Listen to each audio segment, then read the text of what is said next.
I saw this humanoid and showing some stuff that gnomes clicked, but I was so confused because I didn't know what was going on. Of course the gnomes were just clicking away. So I decided to just wait for them to do the thing. I was gonna explore the place on my own. Gnome asked if this was a chest, because that's what they care about, right? Gold and wealth and experience. You click the discs and they say it's actually you have uncovered a world of previously undiscovered world lore. But then of course a group of random players are just gonna go like click the discs, then click this guy and keep clicking until the quest is over, so you get the experience, which is what matters, right? Not the previously undiscovered wealth of lore. But in any case, this is the way that randoms play.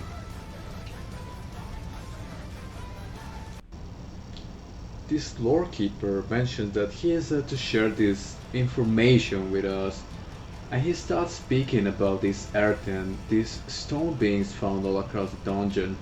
He starts going on about the creators and how these earthen were the first seed, one of the seed races in the initial population that helped the creators shape the underground regions of the world. To speak about a standard subterranean being matrix, so this is not the first world that the creators have made.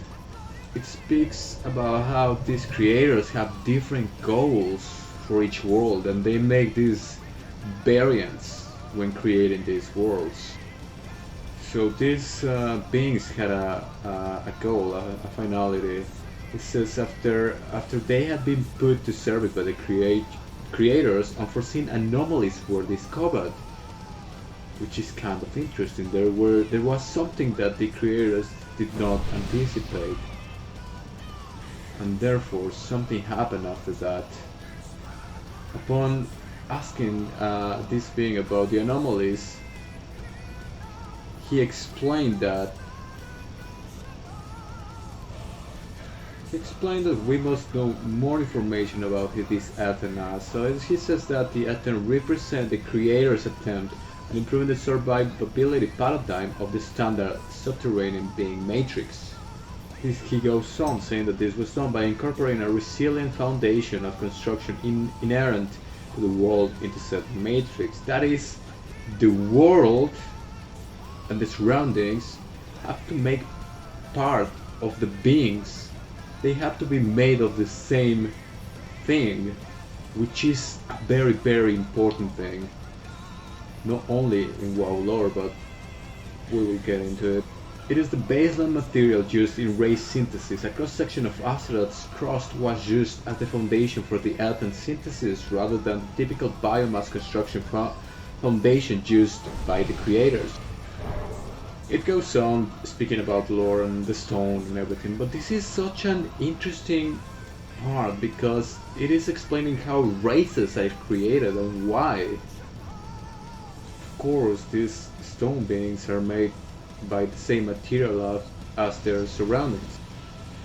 And he goes on saying speaking about, you know, how this earthen work in the world, etc. But this is so important because it's an idea of how beings are created into the world. Is there any more that we should know about this? He says that it is important to know that these earthen were the base for the plan of this world, of this cycle that after they had departed. So there's a plan to them. It wasn't just to create them. They had a mission, a goal. It goes on speaking about these anomalies and how, while being utilized in high stress environments, these anomalies occurred. So we asked him about this destabilization in this high stress environment, and he says that he cannot provide this information because it's not currently available. So we go on. What else do you have to tell us about this whole thing? So he goes on. He tells us that the first destabilization is the creation of the drugs, which maintain the stamina and strength but lose the cognitive processing power. So the important theme here is that this destabilization creates these angry beasts, these brutes, which as per standard they procreate as per a standard biomass. By default it consumes stone and anything else it can acquire, including other trucks. Cannibalism is considered unacceptable by the creators. So this is an explanation about evil in the world. Why is there evil in the world? It's because of the stabilization in this so-called matrix. It goes on speaking about the second destabilization, and he tells us that it's the dwarves. The dwarves are the second destabilization. They, in some cases, the dwarf even exceeds the cognitive powers of the Earthen's matrix. Retains none of the physical composition of Azeroth's various stone compounds. Now this is important because it tells us that there's something else than the creators. There's another force that are not the creators that this destabilization created. Why did they become better than the original creators' creation?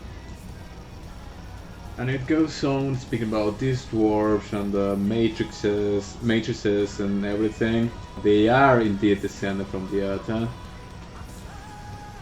And it goes on, though the dwarf maintains most of the Earth's mental attunement to Azeroth's stone composition, the reversion back into living biomass remains the main degeneration of the matrix. So this biomass it speaks about both the drugs and the Earth still a degeneration, but an acceptable parent worthy of procreation on its own right. So the creators are letting them keep on because it's an acceptable variant.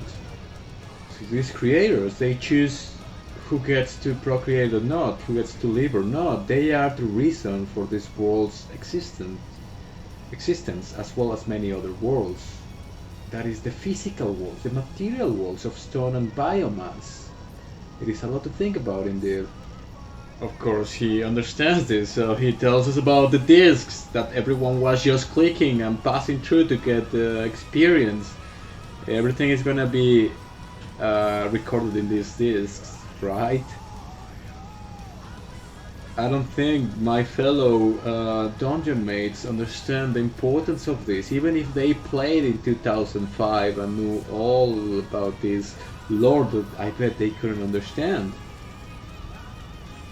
So there's a lot to break down throughout all of this information.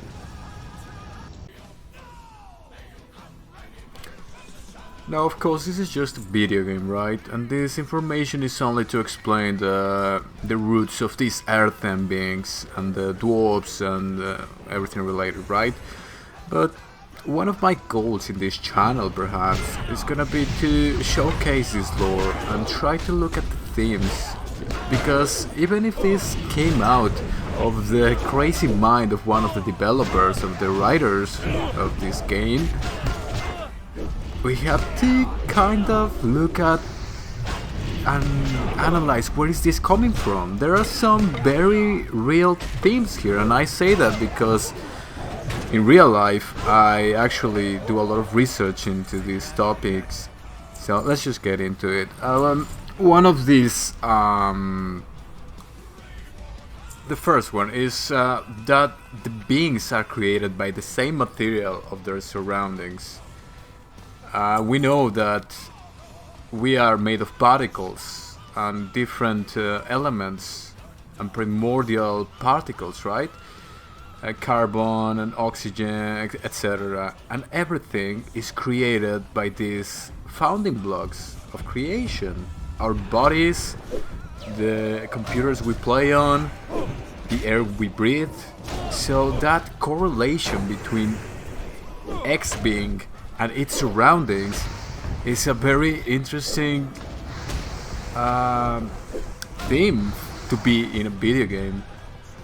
The next thing about it is the biomass. They speak about this biomass which in reality is the physical bodies, the physical, instead of a stone body like this earthen right here, it speaks about the biomass of humans and creatures and animals, and these beastly creatures like the trucks, which are very stupid, and very brute-like, aggressive, and just nasty overall. It justifies them as one of the destabilization of the matrices that the creators made. There was a high stress environment. So this speaks about how this physical world, subterranean world they created, had a high stress environment to where it was the beings residing there were destabilized. Now this is important because it let us know that there was something in this world of matter, of biomass, of elements that made these beings react differently to what the creators intended. Because it does says that they had a plan. But something happened and there was this destabilization which created these nasty creatures, which in the game they are the enemies, they are evil, they just want to break things down, right? So that's one of the explanations of evil. This is one of the fundamental questions of philosophy. Where does evil comes from? The world that World of Warcraft explains is that the stabilization in the matrix. Okay, and then goes on to explain the second destabilization, which is the dwarves. The dwarves were created as part of this destabilization. I don't know if I'm pronouncing that word correctly. Excuse me, English is not my first language, but in any case, the dwarves were the second destabilization, and it speaks about them, of these beings having the same stamina and strength as the Ethan, but having even higher cognitive ability. Stupid gnomes. So yeah, these dwarves, which are another unexpected thing by the creators, actually surpass their creation, surpass their intention. Now we must wonder here, what is this other factor that caused them to evolve in such a favorable way? Although it is explained that still this favorable evolution it's a degeneration in the eyes of the creators, but an acceptable one. So they allow them to I cannot remember how it says, to procreate, to keep going, to live. Unlike in the case of the trucks, where they were cannibals, and that was unaccepted by the creators. So these creators have an intelligence, they create worlds, they create physical worlds, but they are not the main force. The main force, I believe, in the lore of World of Warcraft, and perhaps other lores like real life lore, is what precedes these physical material worlds. This is that energy that made the dwarves more intelligent.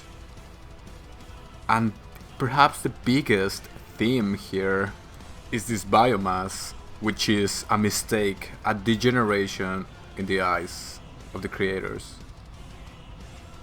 This is a very Gnostic teaching. This is something in real philosophy where there are some currents of thought that believe that the physical material world was some sort of a mistake, which, as the game explains, created both evil, nastiness, and everything bad that you can think of, and also something that perhaps surpassed the initial creation, the initial reason for creation. But that perhaps is a theme for another video and maybe another channel, which will be coming soon. But yeah, if you like the information that I've just provided, please leave a like. It's gonna be my goal to showcase this juicy lore that this game, as well as other MMOs and RPGs provide. That information that you just click on through because you don't think it's important, because it's only a stupid video game, right? But yeah, there's much that meets the eye here. So thank you for watching, and I'll see you next time. Just as some bonus information, we know that in Nordic mythology there are trolls, and these trolls are often characterized as man-eaters, beings living away from the towns and from the people. They are isolated. They have some forms of social structures, right? I believe these trolls are the base from the trogs in the game of World of Warcraft, of course. But in the case of dwarves, the Nordic mythology tells us that dwarves were actually fairy-like beings, more like ghosts, more like entities. It's not the idea of the small bearded humanoid who wields an axe and is a crafter and a smith and says funny lines from time to time. This representation of dwarves in modern fantasy is unclear of where it comes from. There are no artistic depictions of these dwarves in Nordic mythology or any other mythology as these stocky humanoids. But we do have the tales from the Scandinavian people, and it is very likely that the ancient Nordic people came in contact with earlier humanoids like the Neanderthal, whom, as the descriptions note, are stocky, smaller. They have very rough facial features, but are very human-like and smart in their own right, living isolated from the modern humans, which would be the Cro-Magnon. So it is very likely that this modern interpretation of dwarves comes from these tales of the relations from modern humanoids and earlier ones like the Neanderthal. So if you play in a dwarf in World of Warcraft, there is a high chance you are playing a race inspired by Neanderthals. In any case, if you made it so far in this video, I hope you have some good information for you to think about. Thank you for watching, and I'll see you next time.